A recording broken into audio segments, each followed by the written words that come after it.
grab your popcorn and snacks, find a comfy spot, take a seat or lie down, and let me transport you to a place of fantasy, ghost stories, ancient legends, odd creatures, alien encounters, and other magical topics. You may even decide to join the conversation. From faraway lands to your own backyard, with a small dash of pixie dust. Turn out the lights and open your minds. The journey is about to begin. Hang on, everybody. We got a camera issue going on, so hang on. Let me make a switch. What the heck is going on here?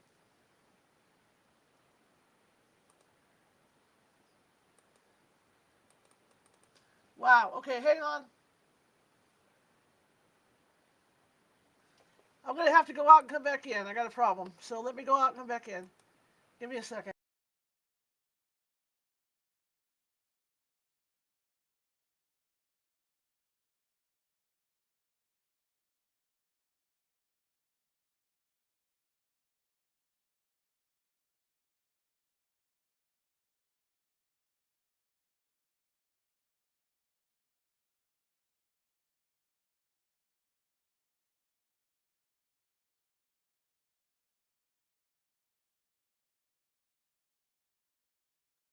No. What's it doing? Hang on, everybody. It's not reading my camera right now. Oh, I'm going to log off the computer and come back in. Everybody sit tight. I don't know what the heck's going on.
There we go.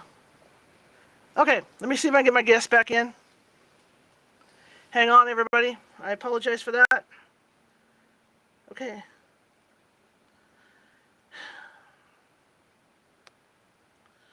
Okay. Okay. Anyway, I don't know. This camera has a tendency. My head even looks like it's tired. This camera has a tendency to disconnect, and it's because I was messing, I think, with a cord over there, and I had pulled the pin out, so the camera had to fit.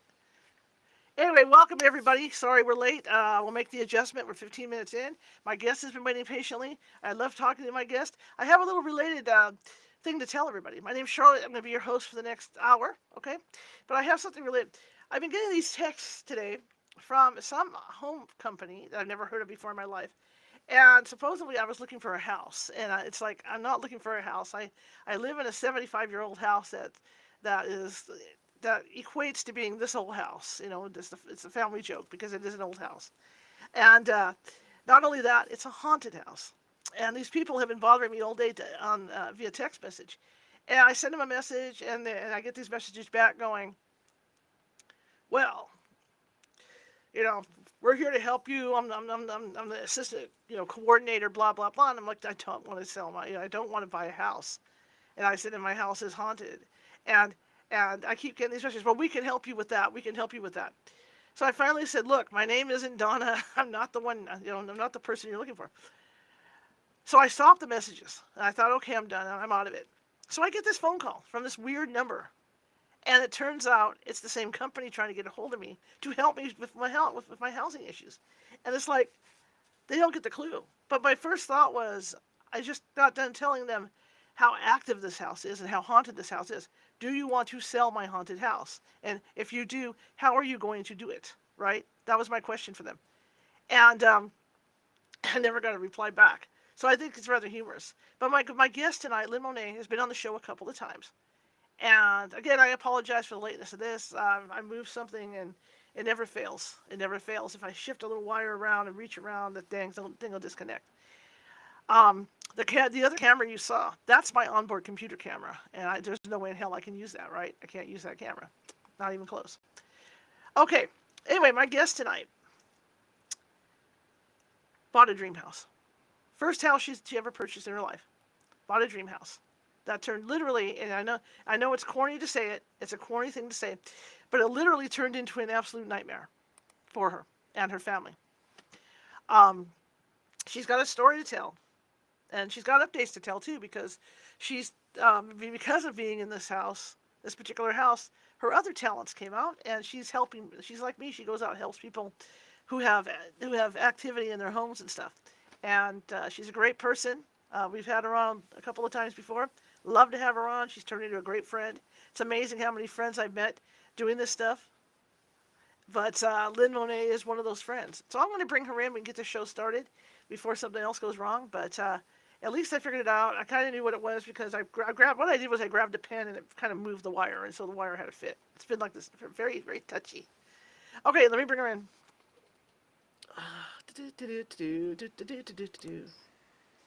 Hi. How are you? I look like I have antennas, but I actually have little Christmas trees on my head. Oh, we're a little festive today. I've got roots in my head. They're little trees. Oh, there you go. I like How it. are you? Hey, I love yours too. How are you? Hello, everybody. I'm good, except for the camera does that, but that camera hasn't done that in a while. It's all it takes is one little wire, for me to move like a cord down here. Well, like you said, your house is haunted. I've always got things walking. Mine's kind of clear, but I still have passers through. But when we talk about subjects like this, they like to be acknowledged but not exposed. So they like to mess with things too, especially the electronics. So since I've been doing tarot here at night. Oh, you don't even know about that. Yeah, actually, you did mention that, and since I've been doing tarot here at night, I have a lot of walkthroughs.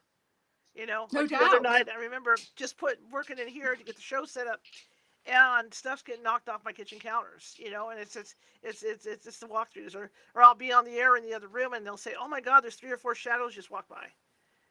So I'm getting used to the walkthroughs. But there's no choice with that. I mean, I'm going to get them if I'm going to be messing around with that stuff. Yeah, well, haven't you noticed lately? I mean, we're getting ready to go into this solstice, coming up here on the 21st, I believe it is. and things have really gotten active.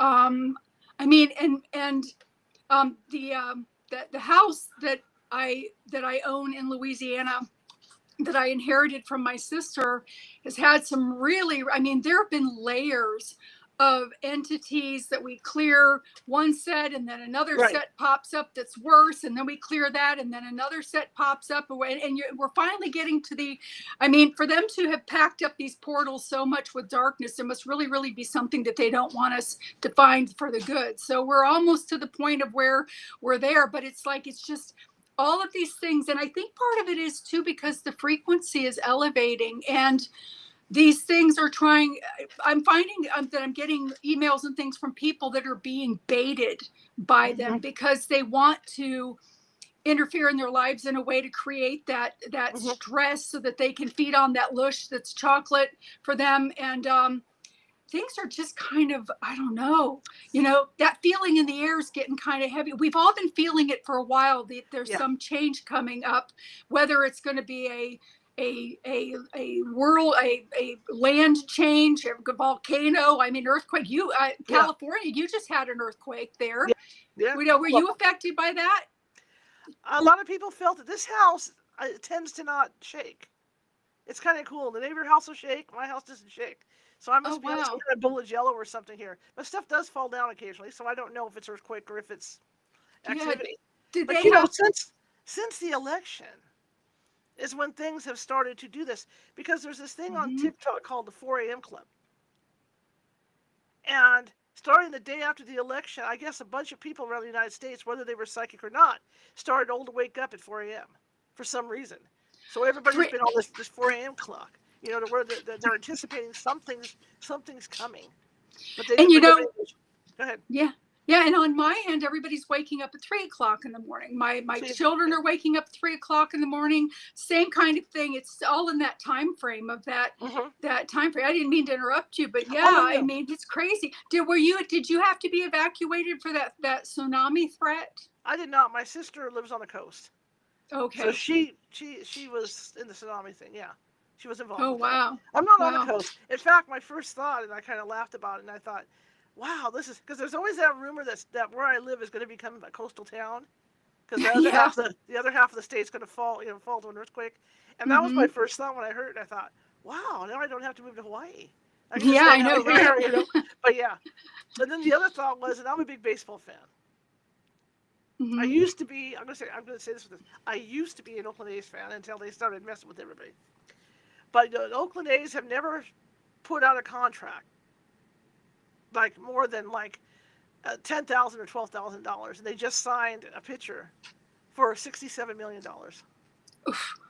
And right after they did that, the earthquake hit, and I thought, but no, but that was my big joke for the day between falling into the ocean.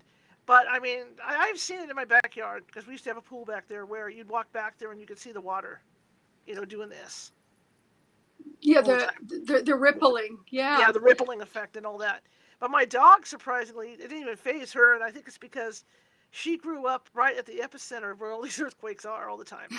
And she was 3 when I got her, and she grew up in Parkfield, and Parkfield is where they put all the sensors for the earthquakes. Oh. So this dog, it was just like, oh yeah, another shake. I'm going back to sleep. But the cats were going nuts. But I mean, other than that, no, nothing. In fact, my neighbor 2 blocks away said, "Oh my God, my house shook," and I just went, "God, I feel so left out." Well, maybe yours is on some sacred ground or something, so you're not touchable. Yeah, but something's going on. So many portals are opening, and there's so many additional. I mean, we have like the Fey realms and the elemental realms. I mean, they actually live on the earth, but they are at a higher vibration than we are, so we can't see them. And I think that coming into this time where our frequencies are elevating, that we're going to gain additional senses. At least 1, maybe even 2 more. Some of those will be telepathy for some people that can hear, which I would love, because I used to be able to hear them, and I kind of lost that after I went through that episode as a child with traditional religion scaring the bejesus out of me. But there's something coming. I'm telling you, there's something. There's something brewing. And then we went after the election. We went into retrograde. Yes. So we've been in retrograde. So that didn't help it. But there's something coming because, like I said, it's all over TikTok. It's been quieting down a little bit. I think TikTok is quieting it down. But everybody, like you say, 3 a.m., 4 a.m., and this people that don't even use or think they have psychic abilities or anything like that. It's just regular people waking up at the same time. Yes. There's something brewing. Something's changing in the universe. In fact, that's what I tell them when I'm doing my readings now. It's like, hey, I can read for you tonight, but the way the universe is right now, tomorrow everything could just blow out and be different. It's just the universe is in a huge flux right now. It is everything. The dimensional realms, even the Fey realms and things, they're going through transition as well. I mean, there's that separation with the dark and the light, and we're also with us. All of a sudden, you start noticing friends falling along the wayside, and you're like, well, I haven't seen so and so in a long time. I wonder how they're doing, and they're just like gone. You know what I mean? It's not that anything happened to separate you. They just kind of fall along the wayside, and then there are other ones that magnet towards you more because they're increasing their frequency too, like us. That's why we're on here together tonight. So that's what we're here. But I have a third book of the Omnipresent that's going to be coming out. I have it in editing. I have it with my editor right now, so hopefully she'll be finishing up with it soon, and then it'll immediately be able to go into print. There's Omnipresent, which is about the house that I was so haunted that I was never able to move into it. And I didn't know for sure which one you wanted to talk about tonight. I also have Omnipresent, What Happened Next, which talks about mental health, addiction, what did happen next, what happened to the people that I bought the house from, what happened to the people that I sold the house to. Then there's this one that is called Omnipresent 111 Becadon Drive. And this one is about a townhouse development that I had to move into. There were 10 units side by side, and I learned a lot of things about ghosts being able to, when you go into clear, when there are homes that are connected or one on top of the other, how sometimes the spirits just go through the walls to the other homes and hang out while you're blessing the house and trying to clear things out, and then when you're done they come right back. I learned about some tactics to use to kind of, once you've cleared them out, to like make little force fields kind of things to keep them out. But the thing is you have to make sure that they are out, otherwise you're blocking them in with you. But I'll be happy to share that with you since it's getting ready to come out if you like. First because I told everybody on TikTok last night, all my followers that are watching, about your house experience. So if we could maybe summarize that up to get their taste at, because that whole thing that you're talking about right now with that third book, I have a friend that lives in an apartment. Oh, okay. And she's forever getting stuff no matter how much you cleanse, and I keep telling her that they're going to come, but sometimes what they'll do is they'll come and they'll watch. Like you say, they'll come and they'll watch to see what you're doing, and then they go back. Or if they follow somebody home, usually it's a 2 or 3 day thing because they realize they're not supposed to be there. And then they take off again. So so we can get into talking about that because that's something I've been discussing with my friend. So let's talk about your first house. You saved up your money. So proud to buy your house, and then it turned into a nightmare.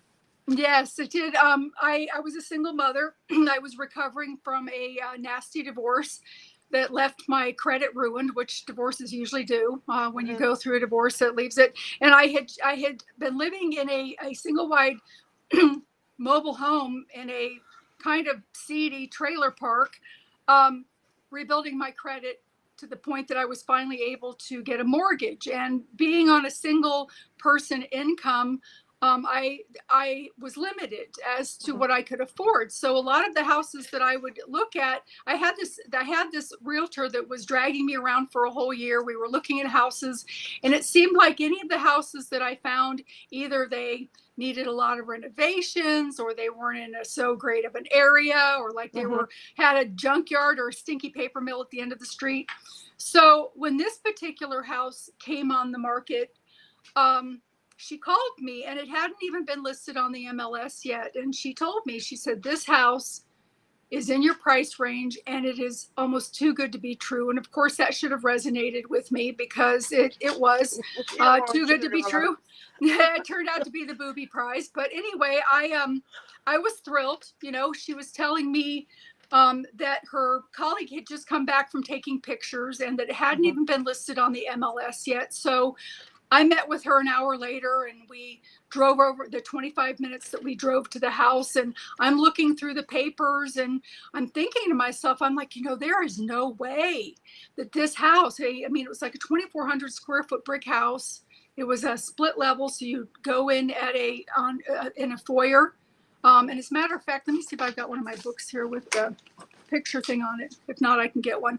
But anyway, it was a 3-bedroom, 2-bath. It had a full family room downstairs and this extra bonus room that was like a 13 by 15, a huge garage that you could have fit 3 cars in, type thing. And it was on a dead end street. And I'm thinking to myself, there's got to be a mistake with this price. I mean, it was listed for like $130,000. And I'm like, there's just no way. So I had the realtor call the other realtor, the listing agent, to ask if maybe she had forgotten to put a 1 in front of that or left a 0 off or something, because I knew that this house could have easily gone for $100,000 more than what they were asking, especially in the area that it was in with low taxes and everything. And so it turned out after several phone calls, I wanted to know if it had indoor plumbing and if it was on a lot with like a sinkhole next door or something. And all of my questions were answered. And it turned out that it was this really beautiful home. We pulled up onto the street. It was the second house on the left. And it was this big house with big double entry doors in front. And we had gotten out of the car to go into the door, and there were constantly problems with the locks on the door, which is a key piece throughout, because there were 2 demons and a young man that had hung himself in the house. And people need to understand that it's not about the age of the house. It's about the age of the ground that it's built on. So a brand new house can be haunted if it's built in the wrong place. And a lot of times people assume too that that negative actions that might occur in a house, like a murder or something, may be what draws that sort of energy in. But usually the energy is already there and kind of feeds into that, and then they kind of linger. So anyway, we had trouble getting this door open, and finally every time we would say, oh well, I'm going to try one more time, or maybe the realtor put the wrong keys in here, the listing agent. Finally we got the door open, and we went, as she's fighting now to get the key back out of the lock, I enter into this beautiful foyer with the descending stairs and ascending stairs. And I decide to go upstairs and look at the upstairs first. And as I'm walking up the stairs out of my peripheral vision, I catch the vision of this young man hanging in the stairwell. The original owners, the house was built in the 1970s. The original owners that built the house, their son did in fact hang himself in the stairwell. This was verified by the next door neighbor, whose house had been there 20 years before theirs was even built, before the road was even paved. And I kind of took my breath away for a minute, because I'm like, what on earth, is that? Why would I be seeing something like this? Because then, of course, when I looked directly at it, there was nothing there. And I continued up the stairs, and I was looking into this beautiful living room, and I was imagining, my Christmas tree, where it would go, and my kids, on the floor eating popcorn. And all of a sudden I felt this energy rush up at me like an angry bull. I mean, it came, and I could feel like its face was like right within inches of mine. And I could feel this feeling of like spider webs feeling. And reflecting back on it now and learning so many things since then, I realized that was a portal, because a lot of times those round portals, whether they're high or low, when you're standing next to them, they have that fringy feeling that comes off of them that feels like, like cobwebs or something blowing out of it. And so I realized that it was actually a portal at the top of that stairs. I didn't realize that then. But whatever it was rushed upon me so fast that I actually stepped back a step and had to hang on to the rail so that I wouldn't fall backwards. And I got uncomfortable. Of course, I kind of turned around and went back down to the landing, waiting for the realtor to get the key out of the lock. And she finally did. And she came in and walked me all through the house. And I just to go back a little bit, I grew up in a haunted house, and I've always had gifts. But the thing is that when I was about 10 years old, my mom went through a religion change. I was born and raised Presbyterian.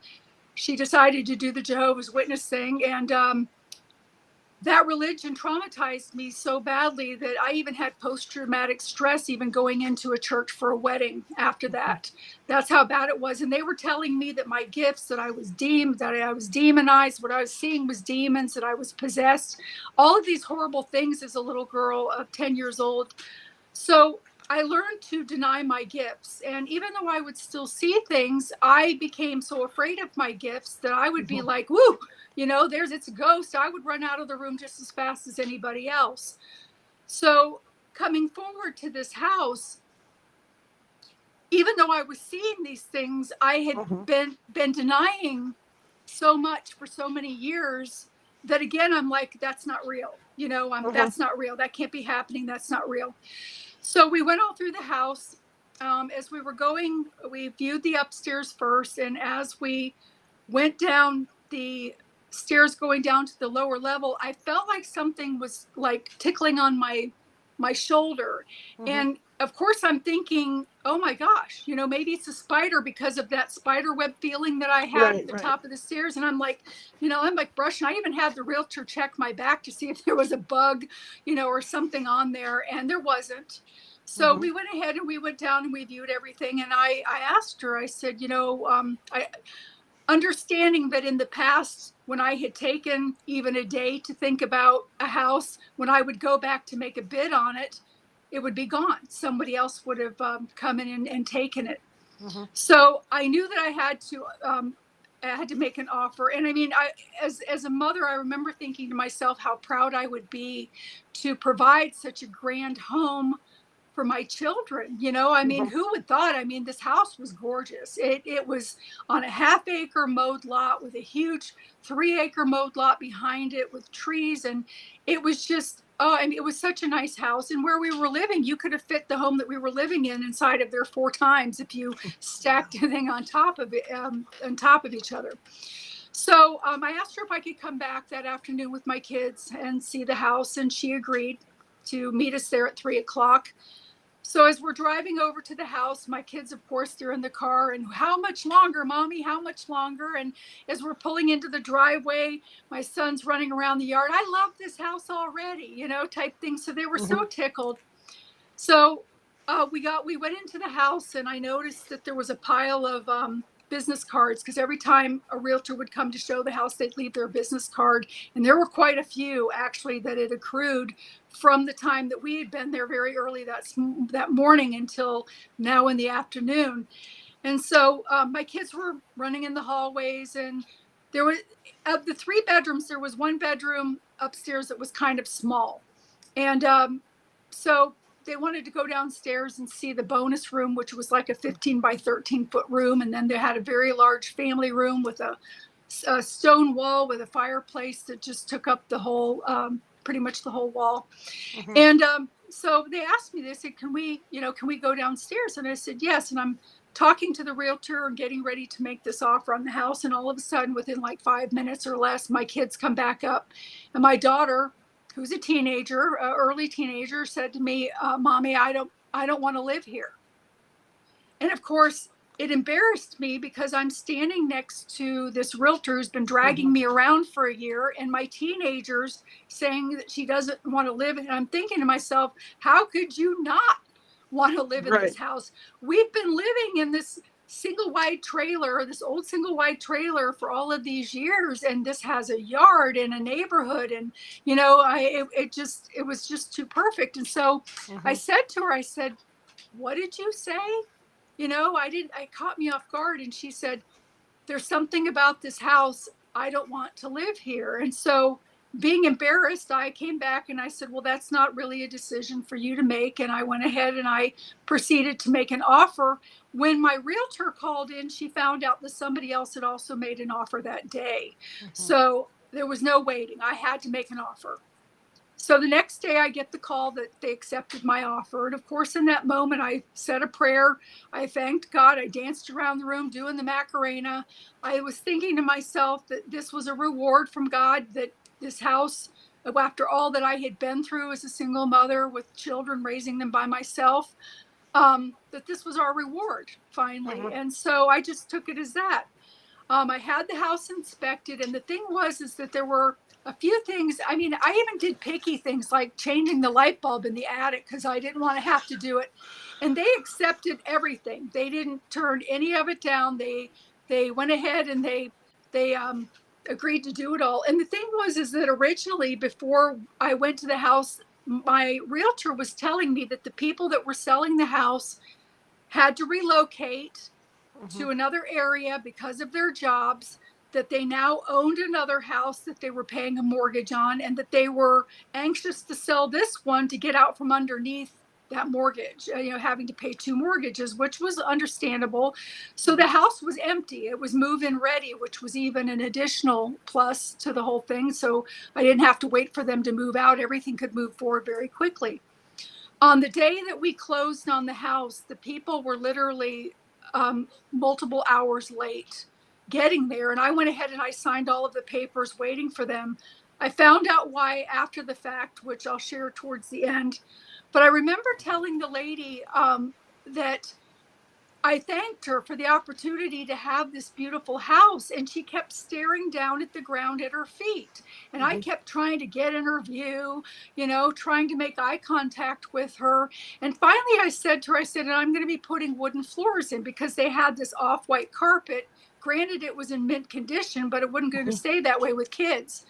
So I was going to take all of that out and put wooden flooring in. And she said, well, that's what we wanted to do. Well, it turned out of the year that they owned it, they bought it out of, it was bank owned. They bought it out of being bank owned. In the year that they owned it, they actually only lived in it for 6 months because of reasons that we all, know about. But, that Charlotte knows about. So anyway, everything went through. The very, very first, do you want me to continue with the first day that we went in there? Yes, please do. Okay. The very first day that we went there as our house, of course, now I go over and I'm having trouble with the stupid lock. And I'm like, man, I'm going to bring the WD-40 and load this sucker up so it, so that it doesn't give me any more problems. So, and I also brought the makings for dinner, and I'm in the kitchen cooking dinner, and I hear my daughter say, I'll be there in a minute. And I assumed that she was talking to my son.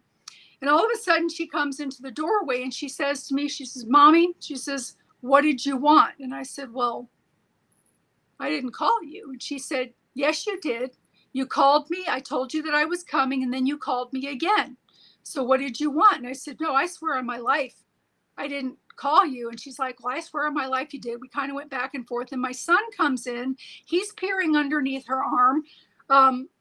And he said, Mommy, I heard you too. And so I'm like, oh, well, maybe there's Brittany and Austin are popular names. Maybe you heard a mother outside. It's dinner time calling for her Brittany to come home that lives on the street. And eventually you'll meet this person and make good friends. But the thing about it is these things in the house had an intelligence about them, and they do have an intelligence about them.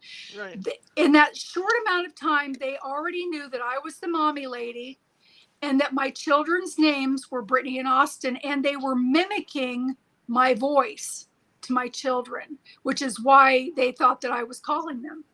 Right. So, after dinner, my kids go out. They're trying to find out whoever this Brittany person is now that they thought it was me calling, and so they're out there playing, and I've decided to pull the carpeting up to save money so that they can just come in and put the flooring down, and I don't have to pay for them to lift up all of the stripping and nails and everything too.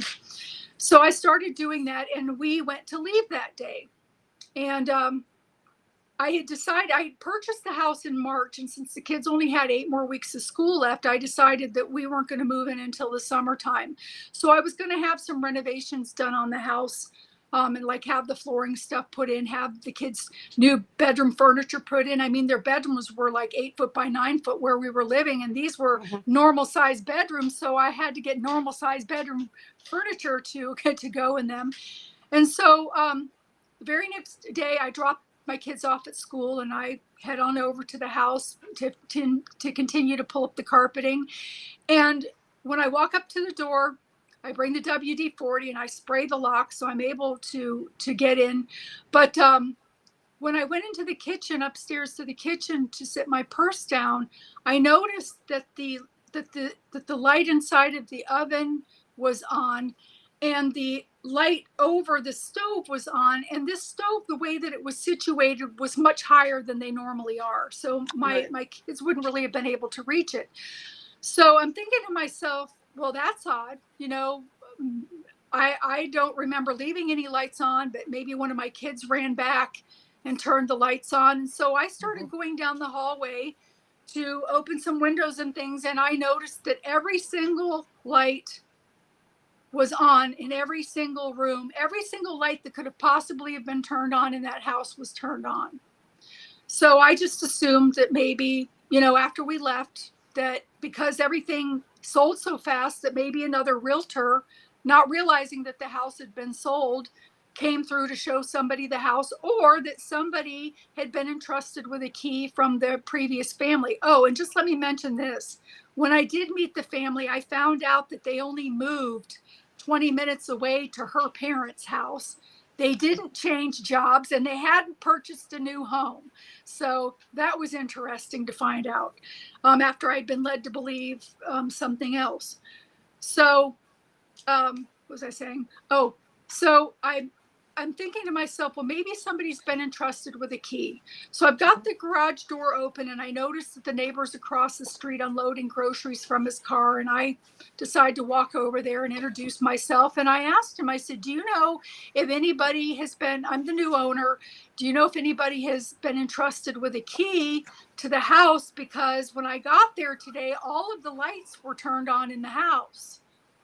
And he said to me, he said, well, he said, my wife and I took a walk last night. He said, and we noticed that the only lights that were on were the lights in your walkway, and those were solar lights. So that edged the walkway, but they didn't notice any of the lights were on like any other part of the house. And I said, oh, okay, well, maybe they're on a timer or something. I mean, this house was new to me. I didn't know. So I went through the house, turned all the lights off. I continued to pull up the carpeting, and then I had to leave to go pick up my kids from school. And I locked up everything, turned off all of the lights. And as I'm leaving the front door is giving me a hard time turning the deadbolt. So after I kept trying to pull it in and figure out how to get it closed, I finally just reached my hand around and manually locked the knob lock from the inside and pulled it shut. And I leave. So again, the next morning I come back, I go to put my key in the lock, and the door just opens by itself. I didn't touch the knob. I didn't touch anything. The key going in the lock just pushed it open. And I started thinking to myself, well, maybe the reason why it wouldn't lock was because it wasn't lined up in the door jamb correctly, and now that it's just pushed open. But then I ended up going into the house, again, putting my purse upstairs. I had gotten most of the carpet out at that point, and I wanted to start painting the ceiling. It was yellowed from age, and I wanted a nice fresh white ceiling. And I figured before they put the flooring in, I could make a mess and it wouldn't matter. So I went to the sliding glass doors to open them to let some air in for while I was painting. And I noticed that not only was the door unlocked, but the key thing was pulled out and dangling at the side of the sliding glass door. And I'm like, well, wait a minute. Now I know that was locked when we left, but again, maybe one of the children ran back in and I didn't notice. So I rationalized it. I went ahead and I opened the sliding glass door and I went to the other rooms. And finally I ended up going downstairs because I had brought more boxes to unload and I was bringing them into the garage, and the garage doors were unlocked. And I thought, well, maybe I didn't lock them right. Normally I have the garage door with the button thing and it opens by itself, and these were manual. So I thought maybe, that, but then I noticed that there was this door that was a regular door that would enter into a work area in the garage, and it had boxes triply stacked in front of it and coming out, more than arm's length. and I noticed that the lock and chain was dangling on that door. And I'm like, you know what? There is no way. There is no way that somebody had to have come in here and moved these boxes out of the way, unlocked that door, and pushed all of the boxes back in place. So again, I go back over to the neighbor's house and I knock on the door, and they both, the husband and wife, come to the door this time. And I said, you know, did you notice anybody after we left last night that might have come by, you know, anybody in the yard or anything? And they said no. And the lady even made mention, she said, listen, I'm not trying to be a nosy neighbor, because I mentioned that everything was unlocked. And she said, well, I was doing my dishes when you were leaving at the window, and I saw you leave the door, then you doubled back and shook the door to make sure that it was locked. And I had not even remembered doing that. And then I went and got in my car and I left. And so I told him, I said, listen, we're not moving in right away. I am going to be having workers come here. Here's my telephone number. If you notice anybody in the yard, please call me, and then call the police, or I'll direct you to do whatever, or call the police and then call me, because there shouldn't be anybody in this house unless I'm here. And if for some reason somebody's going to be coming and going, I will let you know, so that you'll know who the person is and what their vehicle looks like, that it's okay for them to be there. And they agreed to help me to keep watch. So many things had occurred in that house, with water turning itself on, doors, you know, the traditional doors opening and closing things. There was one day in particular that I had driven to the house. And again, I'm going to tell you, we only spent 2 nights there. We never moved in. It was so haunted that we never moved in. And so there was one day in particular that was pouring rain outside. And I remember rushing from my car to get into the house and locked everything. I locked everything up, and I didn't realize that I had left my cell phone. So I had my purse with me, and I went in, and I slipped and fell on really, really hard on the landing where the stairs would descend and ascend and descend. And I'm laying there just seething in pain. And I remember thinking to myself, oh my God, you know, I don't have my phone with me. I have no way to reach out to anybody to pick up my kids or to call an ambulance. So I knew that I had to find a way to get up off of that floor. But as I'm laying there, I hear this dog at the door. It sounded like it was right next to my head, because where my head had landed, it was just inches from the door. And it was ferociously growling, to the point that I started pounding on the door. And finally it stopped. I thought that it was somebody's dog outside, to the point that when we did come to spend a night there, I even told my kids, I said, hey, listen, if you see somebody's dog running around in the neighborhood, you need to come inside, because that dog would have bit me, you know, if I had, you know, been outside, because of the way that it was so ferocious. So, and then there's some more things that went on. If you want me to continue, I'll be happy to. If anybody's got any questions, I'll be happy to answer those too, and then continue. Go ahead and continue. Yeah, go ahead and continue. Okay. So anyway, the 2 nights that we spent there, my daughter, the first night, we had blow-up mattresses. We didn't have any furniture or anything moved in yet. And we had, my daughter had a friend spend the night that had the same name as her. And at about 2:00 in the morning, they had gone into the kitchen to get Oreos, and something spooked the girl so bad that she wanted to go home. I mean, how many teenagers do you know that want to go home in the middle of a sleepover? Right. So, I mean, she wouldn't even go in the bathroom and use it without having my daughter along. And the next morning, I actually ended up having to call her parents to see if they would meet me halfway, or, you know, if they would even be awake for me to bring her home. And this was actually on a school night, so they did go to school the next morning. But the thing was, is that, it spooked her. But I had no idea what was happening. And she wasn't saying at that point what was happening either. But the second time that we had spent the night in the house, I brought my dog, a little black schnauzer named Sally, and she would not go in that house. She kept bulking and bulking at the door, and I'm trying to get her in, that her collar actually came over her head. That's how hard she was pulling to not go into the house. So I thought maybe she had to go to the bathroom. So I took her lead and I tethered her to a tree and gave her lots of room to, to sniff things and do her business. But then when I went back out to get her, and also another thing with that too, is when I went to go into the door, I couldn't get my keys back out of the lock. Mm-hmm. So when I went to get my dog to bring her in, I found my keys on the ground. They had just fallen out of the lock on the ground, which was odd to me because they were stuck in there and I couldn't, no matter how hard I pulled, I couldn't get them out. Right. But anyway, so Sally came in and I was cooking dinner again, and I'm in the kitchen doing something. And all of a sudden, Sally comes to the doorway and she's shivering. And I thought, well, maybe she's cold, because it was still, it was like in March, April, the month. It's kind of still cool in North Carolina during those months. So all that I had to wrap her up in was a towel. And she stayed in the kitchen and she wouldn't take her eyes off of me.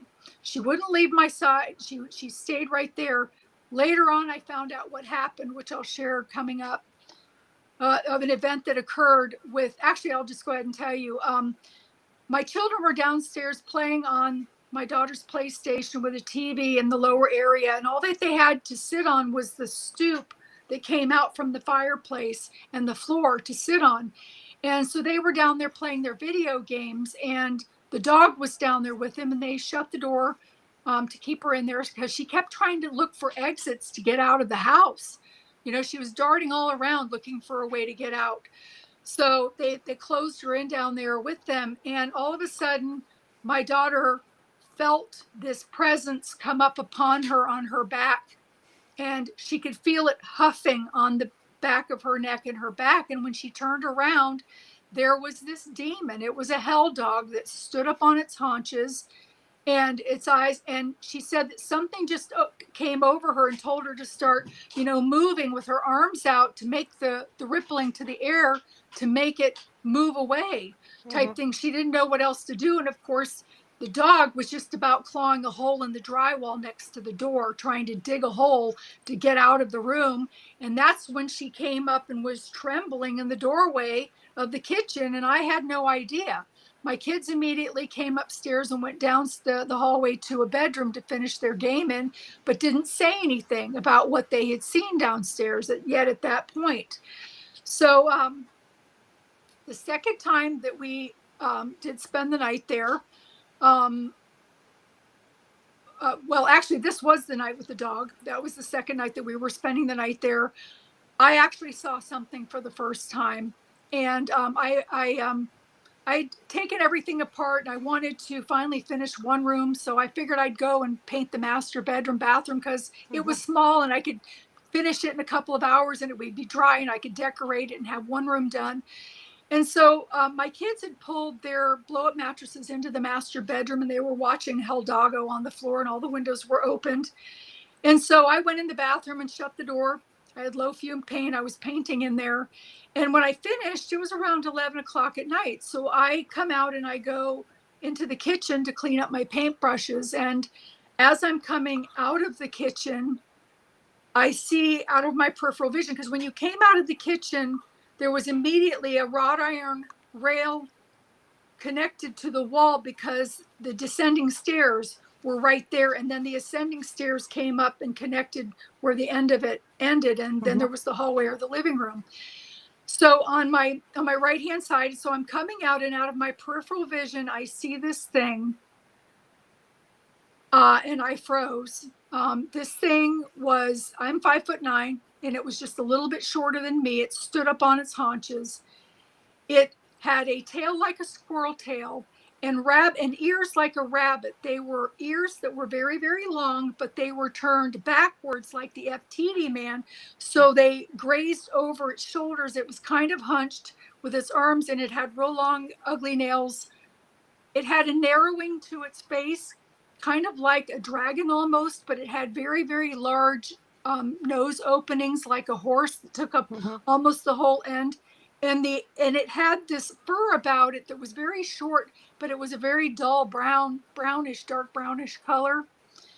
And it came up from the lower level, shot across the double entry doors, and then came up the stairs right in front of me. And I froze. I'm like, what on earth is that? You know, and again, I'm trying to rationalize that can't be real. It must be the paint fumes. Maybe my blood sugar's low because I haven't eaten. It's late. You know, I didn't have window dressings. Maybe it was a bicycle going under a street light, but it couldn't do that up and across and up thing, even if it had been. And all of a sudden, I hear my dog growling. I mean, she is ferociously growling. I've never heard her growl like that before. So it snaps me out of my funk. And I immediately, because that thing came up to the top of the stairs and shot down the hallway towards the master bedroom. So that's where my dog was growling from. So I immediately go down the hallway and my dog is standing just inside of the doorway of the bedroom with her hair up on her back, and she is growling ferociously facing the door. And I'm coming in the door and she's still standing there doing that. And I kind of scratch her on her head a little bit as I'm coming in, and she puts her ears back for a minute and she continues to stand there in this doorway. And I ended up cleaning up and going to bed, and there were a couple of other things that happened, but I ended up cleaning up and going to bed and kind of crawled in with my kids. I had 2 queen size mattresses. And the next morning I asked my daughter, I said, how did you sleep? And she said, I didn't. She said, I felt like something was standing in the doorway staring at us all night long. And then my son got up that morning, and the night before he had taken a bath, and he had on his Bob the Builder or whatever it was that he was into at that time. He had a little short sleeve t-shirt and matching shorts for pajamas on. And he had bite marks on his legs in 3 places. I mean, bite marks that you could count the teeth. They were so purple. It looked like a dog bite, but it was smaller. And my dog wasn't prone to biting anyway, but it looked like a smaller mouth frame than if my dog had bitten, it would have been bigger. And it was bigger than like a rat or something like that. And my son woke up, and I remember I said to him, I said, Austin, what happened to your leg? You've got bite marks. And he's looking down and he's touching them with his hand. And he's like, I don't know. Well, you know, if something had bitten you hard enough to leave marks like that on you, you would have felt it. But it happened during the night while he was sleeping, and he didn't feel it. And he's touching them and looking at them, and he's didn't know where they had come from. So after seeing that creepy thing in the house and having my son attacked by a hell dog during the night, which I didn't know that that's what it was yet, I'm still in denial. I took the kids home. I didn't bring them back for a little while. And, you know, as you get away from something like that, you start to kind of question yourself, and you're like, you know what, but it's such a nice place. And maybe it was my imagination. Maybe he was playing with his dinosaur toy, and that's what he was making the bite marks, and didn't realize that he was pressing it on his legs. And, you know, I'm trying to rationalize, because not only that, I've signed on the dotted line. And it's not like you can call up a bank and say, gee, here, you can have your mortgage back. You know, I had no choice. I'm now making a mortgage payment on this house, and I'm paying for a lot rent for the mobile home that we still own because we haven't moved out of it yet. In addition to that, it is sold in the meantime, and I've got like 30 days to get my things, you know, relocated into the things done and relocated in. So I ended up, going, staying away for a little while. And the thing was too, is I had workers that I kept trying to have do the upgrades and the different things that I needed to have done in the house. And none of them would stay past 2:00, except for the last guy. The last guy, number 4, was stoned all the time. So he carried his demons with him. They didn't bother him, and he did good work. So as long as he didn't smoke weed around my kids, I didn't care, you know, as long as he would finish the work. But the first 2, one basically told me that he was doing my house in between other jobs, and that those, you know, now that it wasn't raining, that, you know, he needed to go and work on these jobs outside. The second one told me that he had somebody, a family member in the hospital, but this guy left his DeWalt tools behind. He never came back to even get paid. I tracked him down by the phone to find out what had happened, and he told me to leave his tools outside in a box in this area that was safe, that was undercover, that he would come and pick them up, and he never did. And when I tried to call again, a week or so later, his phone number was disconnected. So I couldn't get a hold of him or track him down I got free tools. But anyway, the third person that came to the house was a friend of mine's cousin. So I got to find out what happened in the house with him. He had come over. He was going to help finish laying the flooring. I was pressed for time now because I needed to get the flooring done before my furniture would start being moved in. And I was there with him this day, and I was painting the hallway, and he was in my son's room just on the other side of the wall. And this particular day, I turn and I look at the stairs, and I see this young man that was a ghost, as solid as can be, coming up the stairs. He had brown hair parted down the middle. He had on jeans and a white Oxford shirt, the ones with the little collar with the button type thing. His hair was feathered back, 80s style, loafers, no socks, kind of what they're wearing now that they think is original, but it's not. We wore it back in the 80s. And he was so real to me. I looked at him and I said, "Did you knock?" I thought that either he knocked and I didn't hear him, so he walked in, or that he was some disoriented person. And he had this very, very ruddy complexion that was almost darkened, like a burgundy color on his face on both sides. And all of a sudden, when I looked at him straight away, there was nothing there. And so I realized at that time that there was a ghost in the house. And I'm like, okay, well, there's a ghost. I finally acknowledged that. I was okay with the ghost, not that dog thing that I had seen. And then, of course, there was a second one that was a whole nother story with that one. So I left that day to go pick up my kids at school, and I'm in the car line, and I get this phone call from the guy that I've left behind at the house. It's my friend's cousin. And he calls me and he says, I have to leave. I have to leave right now. There's something about this house and then the line dropped. And I tried to call him back, and I couldn't get him to answer the phone for like an hour. And finally, when I got a hold of him, I said, well, what happened? And he's like, well, nothing. He says, I just would rather be there when you're there. And I'm like, well, my thing, I'm going to be working all weekend, and my things, this was a Friday. And I'm like, I'm not planning on even coming back to the house until Tuesday, because I work a Baylor shift on the weekends and I sleep on Mondays. So I'm not coming back, and my furniture's being moved in on Thursday. So I said to him, well, would you consider coming back this weekend? You can bring your girlfriend. You both can stay, so it's not such a far drive, so you're not there by yourself. And he never came back either. So I asked my friend at work, I said, listen, I don't know what happened with Bobby in the house. I said, but I have a feeling that it has something to do with paranormal. Would you ask him when you see him what happened? And when 4th of July came, he was at her house and they were having some beers, and he was feeling a little talkative. So she asked him, she said, what happened that you never went back and finished Lynn's house? And he said, oh my gosh, he said, she's such a nice lady, and I feel so bad that I didn't finish it. But then he said words that I can't say on this program, but he was dropping F-bombs in reference to the house, that it was F-bombed up. And and so she asked him what had happened, and he started to tell her that he was sitting on a bench that would wheel from side to side. It was like a garden bench because his knees were bad, and he had a trowel and his block and his mallet because the flooring was tongue and groove flooring with adhesive.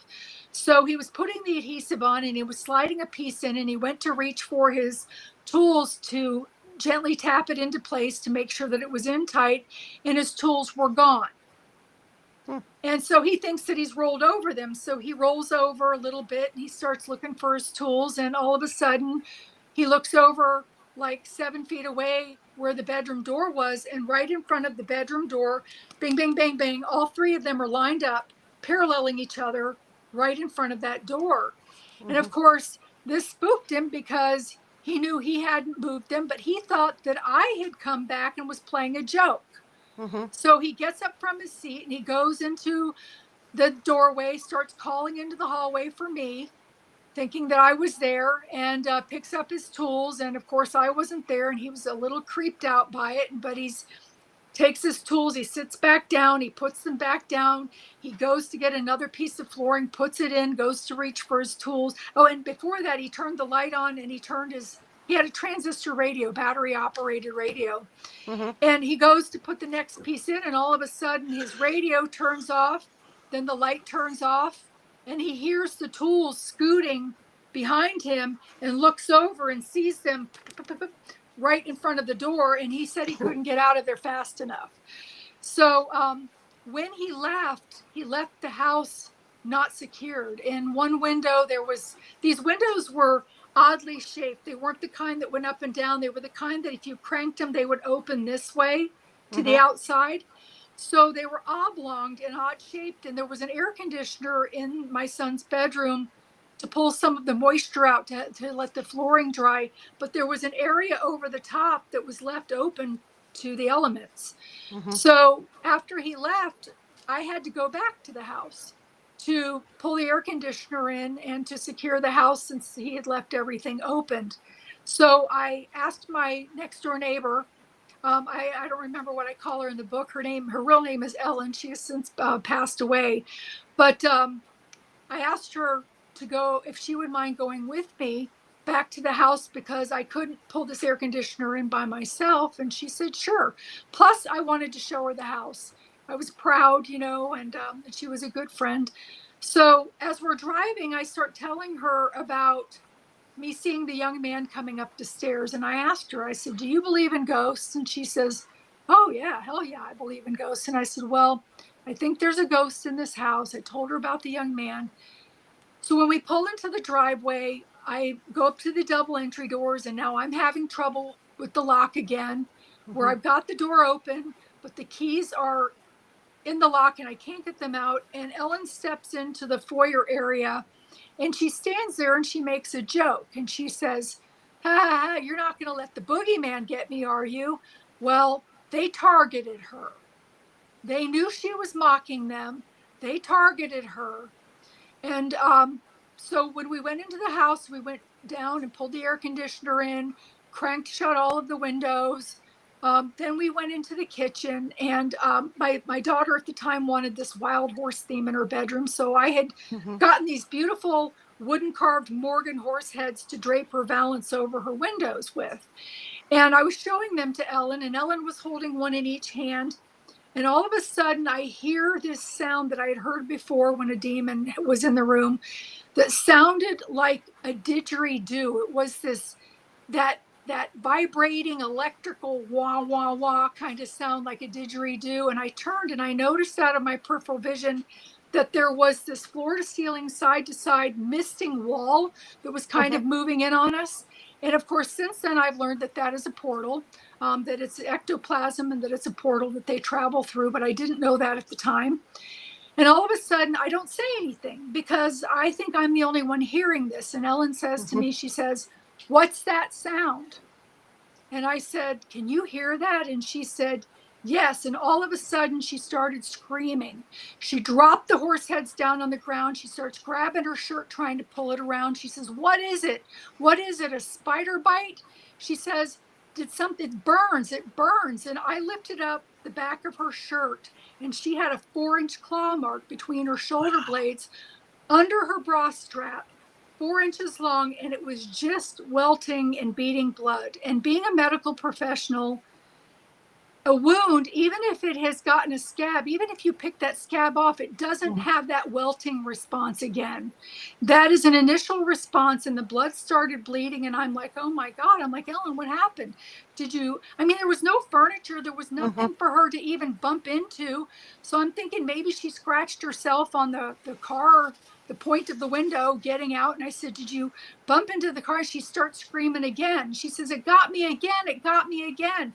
And she pulls up her shirt, and she was a curvy woman, probably close to 300 pounds. So she couldn't reach certain areas on her body either. And I'm mentioning that because she used to have her boyfriend help her with her bra strap. So there's no way that she could have even reached her own back to do that. Mm-hmm. And now there's this 2.5-inch claw mark off to the left-hand side, just below her belly button. And I'm like, okay.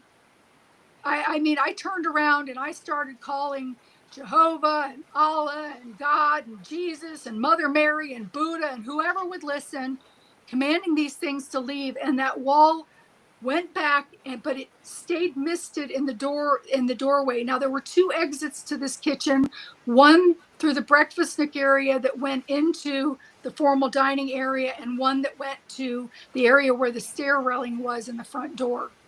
So I said, go to the car, go to the car. I'll lock up and make sure that everything is taken care of. And I mean, at that point, we got out of the house so fast that I didn't even care if the house was completely locked up, because I figured if anybody wanted to come in, that the house could take care of itself. It was not a friendly house. So I ended up going home that night. I started looking through the yellow pages at churches. I called my sister. I started going online for the first time, looking for ways to bless the house, because again, here I'm stuck. I'm needing to move from where I'm at. And I've got this place that I'm paying for. But I called my sister and I was telling her what had happened, and my daughter overheard the conversation, and she came out of the bedroom and she said, Mommy, she says, I know what clawed Ellen. And of course, it's like with the birds and the bees, you kind of ask them where they're coming from so you don't give them too much information. Right. And I said, well, what do you mean? And she said, there's a wolf in the house. And she described what had happened when they were downstairs playing on the video games. And that was the night that the dog was frightened and had come up, what had happened. And she said, and there's a young man, and there's also this other one that is in the house as well. This one actually looked like one of those monkeys on The Wizard of Oz, the green monkeys, but it had bumpy things on its head. And when it stood, it had these very slender, gangly legs. And when it would crouch down in the mist, the knees would come up to its shoulders and it would rock. Well, it would look at you. And I mean, I got to meet that one too. But anyway, so she was telling me these things, and I'm like, yep, I've seen that one. Yep, I've seen that one too. Yep, I've seen that one too. And she was correct. So I realized at that point, I'm like, well, why didn't you say something? And she said, well, you were so happy with the house. And I tried to tell you, because we had seen them, the first time downstairs, that I didn't want to live there, but you didn't want to listen. And I felt terrible as a parent. I should have listened to them. So I ended up at the facility that I worked at was an Episcopalian facility. So I had worked there for like 7 years at that point. And when you're going to bring up a conversation about something like this, you have to discuss it with people that know who you are and that knew you before you brought up the subject, to know that you're not a whack job.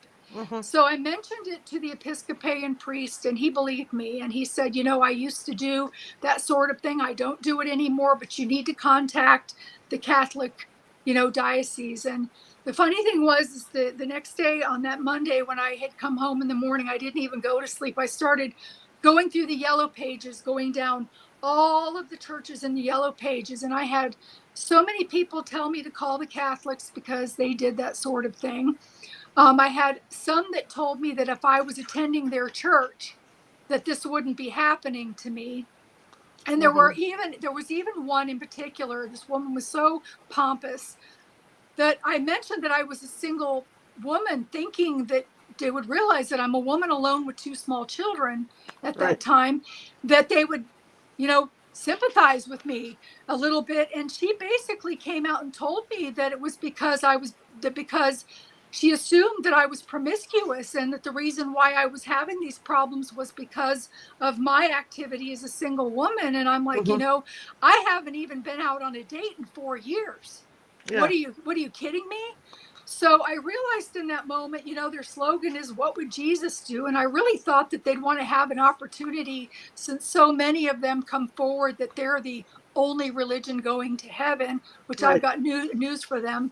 Well, there's a whole nother story with that, but that they would want their opportunity to prove their authority in that sense. So I ended up contacting a paranormal group out of Georgia Paranormal, with Father Andrew Calder, who also has since passed away, who came out to the house along with the Presbyterian minister that I had contacted. I had dated a Presbyterian minister like a year or two before, and I reached out to him because, again, he knew me to be a good person. He knew that I wasn't nuts, and he of course believed me too, and he wanted to come along because he's like, when he went to his church to see if they could help, he said that the Bible thumpers scared him more than the things in my house did. So he knew that he couldn't even get help from the church. So he came forward and he said, I want to know what to do if ever something happens to one of my flock, so he came along. So they were both there. The Georgia Paranormal came and set up the night before with their infrared cameras. They actually got pictures of the demons on the cameras. I remember at one point I was sitting on the stairs and everything was in the dark, and I hear this buzzing sound, and this blue orb just sits right in front of me buzzing, and then another one comes buzzing. There's something tapping in here right now, comes forward. And the two of them, the red and the blue, fly off together. And the thing that I did learn is that blue is usually angels or loved ones. Red ones are okay. Green and yellow can be little tricksters, sometimes elementals and different things too that come through that are non-human or that are human but are tricksters. However, when a blue and a red come together, they're the worst kind that you can possibly have that are demonic. So I was okay at first with the blue one, but then when the red one came with it and they flew off together, I'm like, oh crap. So I knew that it was pretty serious. During the clearing the next day, when they did the blessing on the house, I was physically attacked because we had a Presbyterian minister and we had the Episcopalian priest in there, and I felt it slash my forearm, and I swear I put my hand over it, and I could swear that if I moved my hand that blood was going to come gushing out of a wound, because I felt like it had severed it to the bone. It was so real and so hot. And the priest noticed what was happening, so he came over with his cross. He laid it over my hand that was covering the area that I was attacked, and he said, you leave this child of God alone. And it immediately stopped. The burning, the pain instantaneously stopped, but I'm still like this, kind of peeking, making sure that it's not going to be squirting out, and there was nothing there. Right. So as things move forward, which I'm going to kind of skip forward a little bit because I know that we only have a certain amount of time.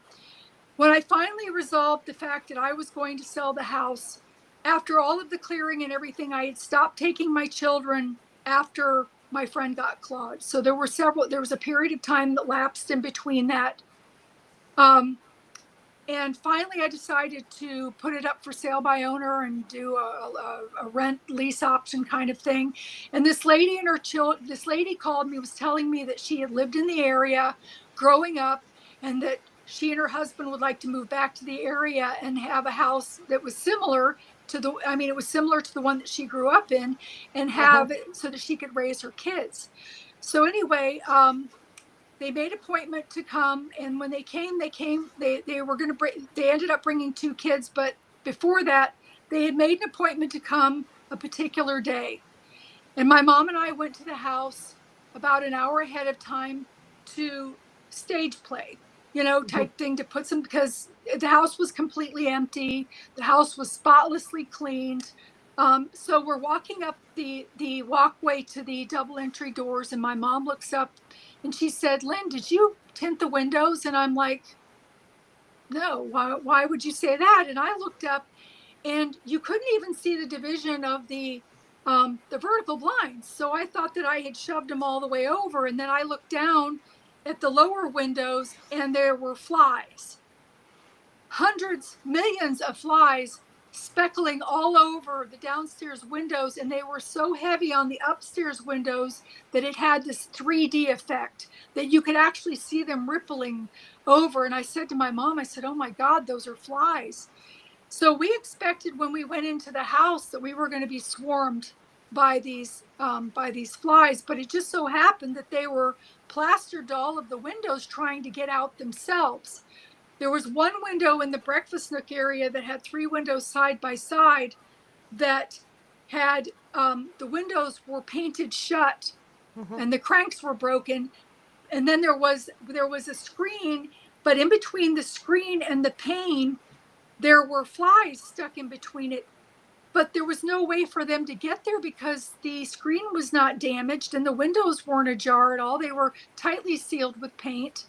So I had to take the screens off of those windows, shush the flies into the house, and we had taken off the screens off of the very front windows over the sink to usher the flies out of the house. We had to go down to all of the bedrooms and do this. And I remember they had been in there so long that they had pooped all over they had speckled excrement all over the molding that was around the windows. And I'm like, oh my God, if these people come, what are they going to think? There are all these flies here. So it just so happened that they had called to reschedule for the next day. And this time I took the call and rescheduled it in the car on the way home. The time before I scheduled it in the house, so the things heard me making the schedule. Now, let me just say this. In the house, there was no trash, no food, no cleaners, nothing to draw these flies in there like that. And there were no evidence of maggots or eggs, hatchlings. These were big, full-grown flies that were in the house, and so many of them. So the very next day, my mom and I, we go back 2 hours early this time, anticipating that we might run into the fly problem again. And this time there were no flies. It was perfect. The house was clean. There was no problems. The people came. They brought 2 of their kids with them. Of the 3 that they had, they brought the 2 youngest ones. And the kids, of course, go running through the house, looking into all of the bedrooms, and nobody wanted the small bedroom upstairs. And I'm kind of deja vu because, I remember my kids doing the same thing.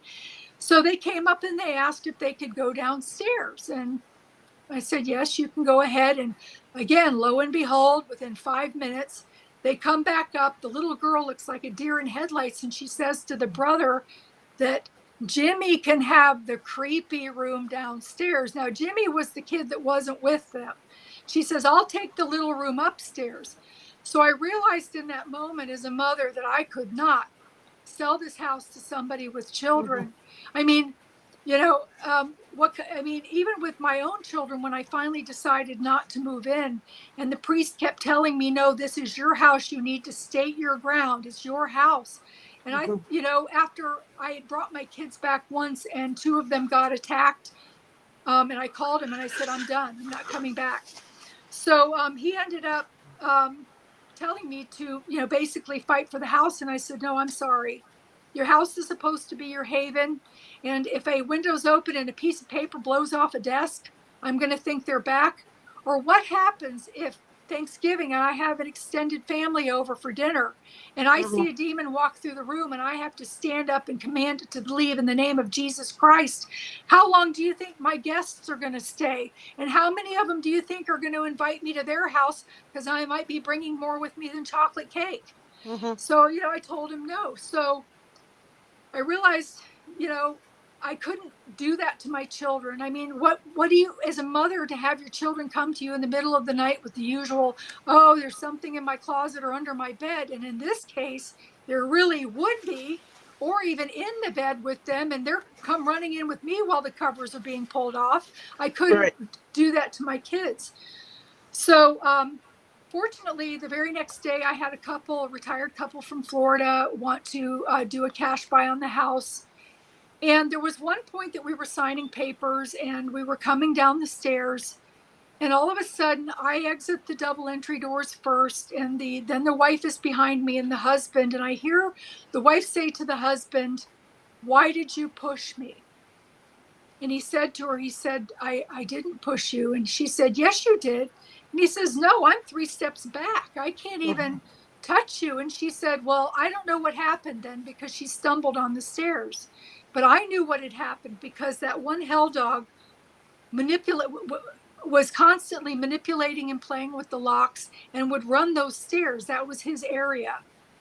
So when they came out, good conscience, I got the best of me, and I couldn't do to them what was done to me. I know the people that sold me the house knew that the house was haunted, and I found out later that they did. I couldn't do that to someone else. So when they came out the door and they were standing in front of me, I said to them, I said, "Do you believe in ghosts?" And they immediately cut me off, and they said, "We're Baptist. We don't entertain those sorts of things. We don't discuss those sorts of things, and we're protected." And I'm like, okay. I respected them. I didn't push the issue any further. However, I would have told the truth if they had asked me and wanted to know, and I did try to tell them. So anyway, the closing happened. They ended up buying out the house, and then they ended up moving out 6 months later. Wow. So yeah, so I ended up finding that out after, going into the second book of some of the things that had happened. Right. But it's just, yeah, we never moved in. It was that bad. But the thing that did come of it that was good is the fact that it was able to put me in touch with people of like mind, and I was able to then nurture my gifts. I had at one point, we did release the young man that had hung himself. I had multiple denominations of religion in there to get things out. I had multiple witnesses that either had their hair pulled or scratched or bitten. I mean, marks left off in there where they saw things in the house, that would sign affidavits as we speak and come forward and vouch for me, even in a court of law, that this is what happened. But the thing is that there were just, and again, there were just so many things that did occur in that house in addition to this that would take, a whole nother show to even go over. And since then, I've, experienced a couple of more things, but with in the very back of the book, I always, in the back of my books, I leave a self-help section for whatever the topic of the book is. And in the back, I was talking about the thing with children. And a lot of times children, because they don't have the filters in place until like about 5 and 6 years old, they see these things, and Right. it's like nothing to them. It's their invisible friend, or they talk about seeing them. And the problem is that a lot of times parents will say, "Oh no, there's nothing there," or "There's no such thing as ghosts." Or if a kid's got this ghost that's coming to them in the nighttime and disturbing their sleep, while they're laying there, and they complain to their parents. My thing, and the parents are like, "Oh, no, that's your guardian angel or your Aunt Lulu." Well, I got news for you. If it was their guardian angel or their Aunt Lulu, it wouldn't be shaking their bed, scaring the bejesus out of them in the middle of the night.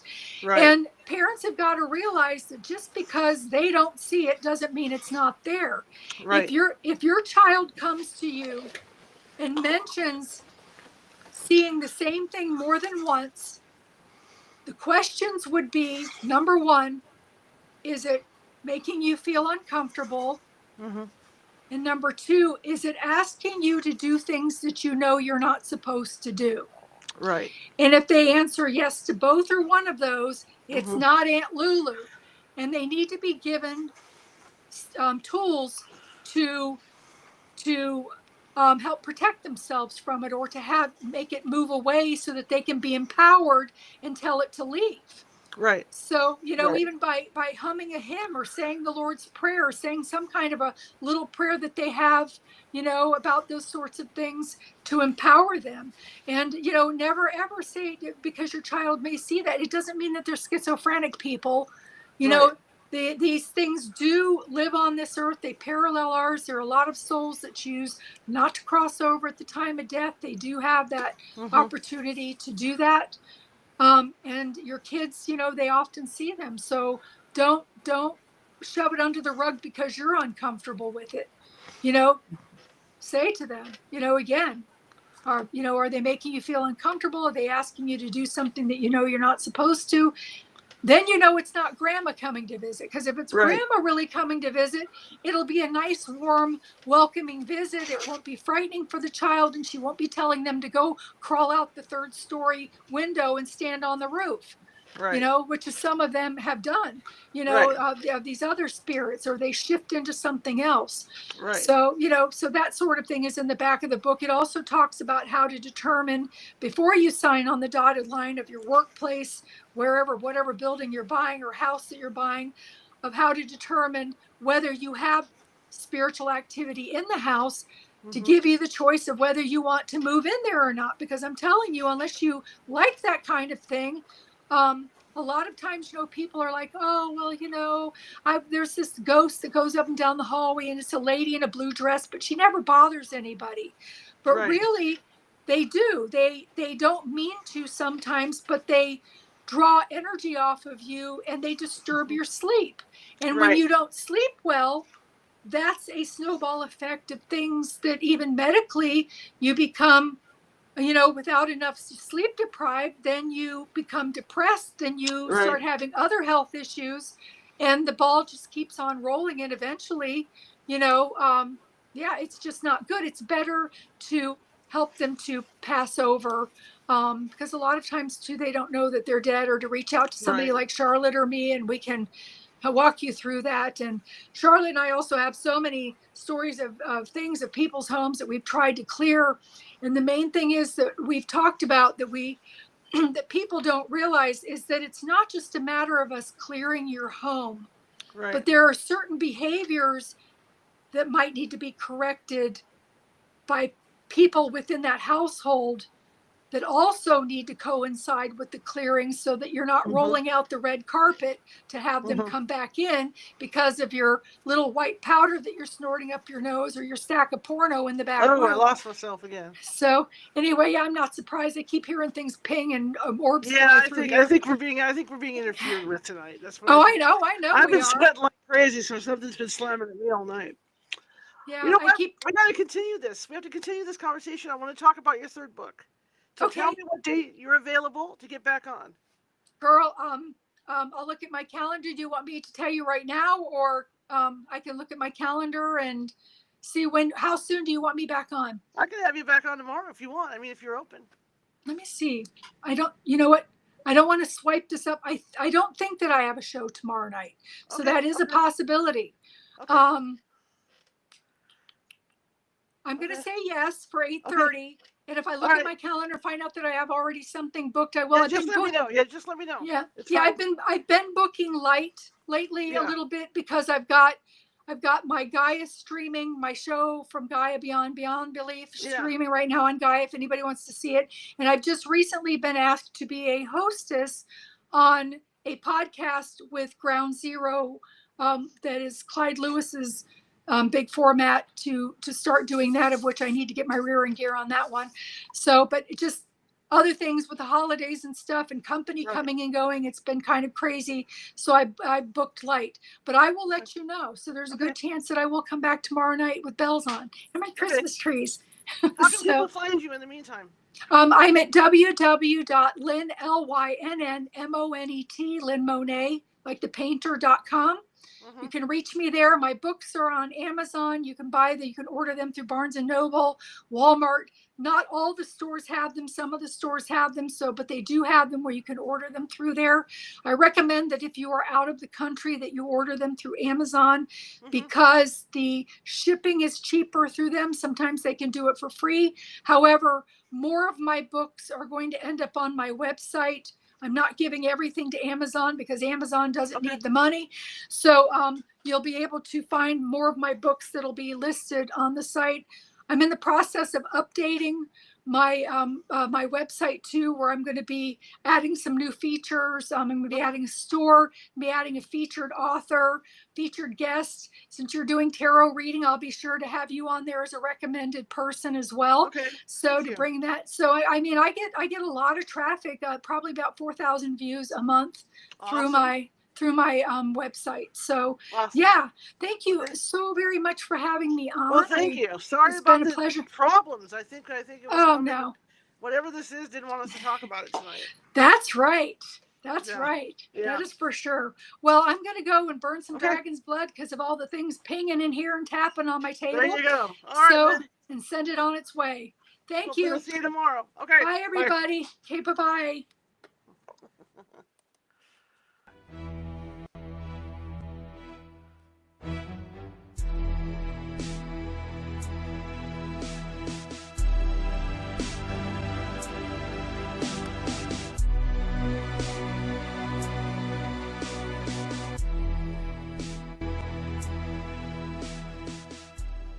Grab your popcorn and snacks. Find a comfy spot, take a seat or lie down, and let me transport you to a place of fantasy, ghost stories, ancient legends, odd creatures, alien encounters, and other magical topics.